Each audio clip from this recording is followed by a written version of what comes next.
Alhamdulillah, Al-Imtak International and Services setiap tahun, kurang lebih sudah 14 tahun, menghantar bantuan-bantuan ke beberapa daerah, khususnya di Indonesia dan umumnya ke negeri-negeri ataupun daerah yang lain. Tahun ini agak berbeza sedikit karena COVID-19. Ya, kita tidak boleh pergi ke pelosok-pelosok kampung menghantar bantuan tuan-tuan dan puan-puan yang dirahmati Allah sekalian yang disalurkan melalui kami.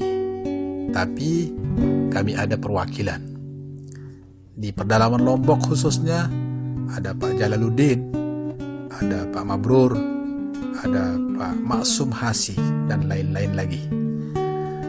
Di Kambodia ada namanya Dr. Sabe, ya, dan ada juga Ustadz Ahmad. Itu kita berikan sumbangan perigi.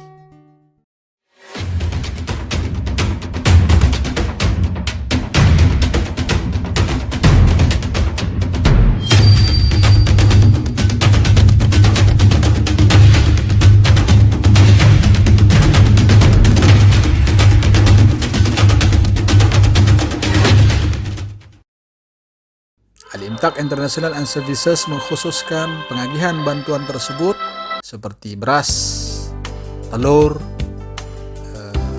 pembagian Quran, kemudian perlengkapan sholat, iftar berjamaah, tahlilan, khataman Al-Quran, dan habuan Hari Raya Idul Fitri kita khususkan di pedalaman Lombok, Indonesia. Kenapa di Lombok? Tahu tahun 2018 Lombok telah digoncangkan oleh gempa berkekuatan 7.0 skala Richter, dan masih banyak lagi mereka-mereka yang memerlukan, yang kita bantu. Alhamdulillah, sikap dan sifat dermawan orang-orang Islam Singapura telah hadir kepada mereka, membantu mereka. Jadi memang kita tidak dapat membantu mereka dengan secara keseluruhan, tapi paling tidak kita hadir untuk memberikan bantuan kepada mereka walaupun sedikit. Karena kaidah usul fiqh ada mengatakan la yudriku kulluh wa la tutrak kulluh. Tidak dapat memberikan bantuan semuanya, memberikan semuanya, paling tidak sedikit pun jadilah, memadailah daripada tidak ada sama sekali. Tentang kelebihan memberi ini, berimpak, berwakaf, bersedekah, Allah Subhanahu wa taala banyak sebutkan dalam Al-Quran maupun hadis. Mathalul ladzina yunfiquna amwalahum kamathali habbatin anbatat sab'a sanabila fi kulli sumbulatin mi'atu habbah wallahu yudha'ifu liman yasha' wallahu wasi'un 'alim. Jadi perumpamaan orang yang memberi sama seperti satu biji yang ditanam mengeluarkan beberapa tangkai, dan tangkai-tangkai tersebut sampai mengeluarkan biji sampai beratus-ratus, dan Allah akan melipat kali gandakan. Lebih-lebih di bulan suci Ramadan ini, Allah Subhanahu wa taala menerusi Nabi sallallahu alaihi wasallam juga ada menyebutkan dalam hadis qudsi, aku, kata Allah, sangat cinta ataupun suka kepada mereka yang kaya berderma, tapi aku jauh lebih suka dan cinta kepada mereka yang miskin, yang cukup-cukupan dapat memberi dan menderma. Dalam hadis Nabi, kullu amal ibni Adam yudha'aful hasanah 10 amsalihha ila 700 dha'ifin. Jadi Allah memberikan ganjaran 10 hingga 700. Dan itu tergantung kepada Allah Subhanahu wa taala. Jadi sumbangan tuan-tuan dan puan-puan dirahmati Allah sekalian, khususnya di pedalaman Lombok, akibat daripada gempa 2018 ada masjid yang kita bina. Ada masjid yang sudah lama tapi roboh. Ada masjid baru juga yang kita bina, dan ini sedang dalam perjalanan. Alhamdulillah, pada tahun ini juga kita dapat menyelesaikan tempat wudhu di pondok pesantren Nurul Zainiyah di Asrama Putra. Di Asrama Putri pula alhamdulillah sudah selesai 100%. Nanti kalau sudah habis COVID-19 ini mereka datang, mereka sudah dapat menempati bilik-bilik baru mereka yang insya Allah Asrama Putri ini boleh menampung hingga 300 pelajar penghafal Quran. Begitu juga Asrama Putra boleh menampung 300 pelajar yang menghafal Al-Quran.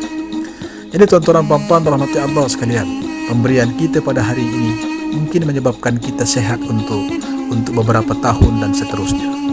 Sehat kita hari ini mungkin karena kita memberi tahun lepas. Apa kata Nabi SAW? Dawu mardakum bisadaqah. Obatilah penyakitmu dengan memberi. Jadi tuan-tuan dan puan-puan rahmati Allah sekalian, tidak banyak yang mampu kita bantu kepada mereka, tapi paling tidak kita hadir, ya. Kita hadir di tengah-tengah kepahitan mereka. Jadi tuan-tuan dan puan-puan rahmati Allah sekalian, saya Ustaz Musa bin Zulkifli mewakili mereka-mereka yang daripada pedalaman Lombok maupun pedalaman Kambodia mengucapkan jutaan terima kasih atas apa yang tuan-tuan dan puan-puan yang dirahmati Allah sekalian sumbangkan. Mudah-mudahan ia sebagai satu amalan yang menyebabkan kita boleh masuk ke dalam surganya kelak. Ada satu ungkapan mengatakan pisang emas dibawa berlayar, masak sebiji di dalam peti. Utang emas dapat dibayar, utang budi dibawa kemari. Jadi tuan-tuan dan puan-puan rahmati Allah sekalian, saya yakin saya dan tuan-tuan dan puan-puan akan meninggal dunia, akan mati.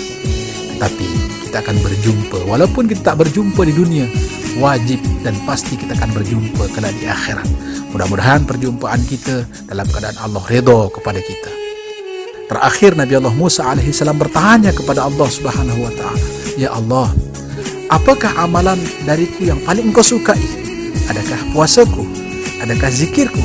Adakah solatku? Allah mengatakan tidak. Puasamu, solatmu, zikirmu adalah untukmu. Tapi ada yang paling aku cintai daripadamu, yaitu sifat sikapmu yang memberi ataupun pemurah hati, memberikan orang infak ataupun wakaf ataupun sedekah. Jadi Allah Subhanahu wa Ta'ala hadir bersama mereka yang memberi. Itu sebabnya Allah mengatakan wa narzuqu man yasha. Kami akan memberikan rezeki kepada siapa yang kami kehendaki.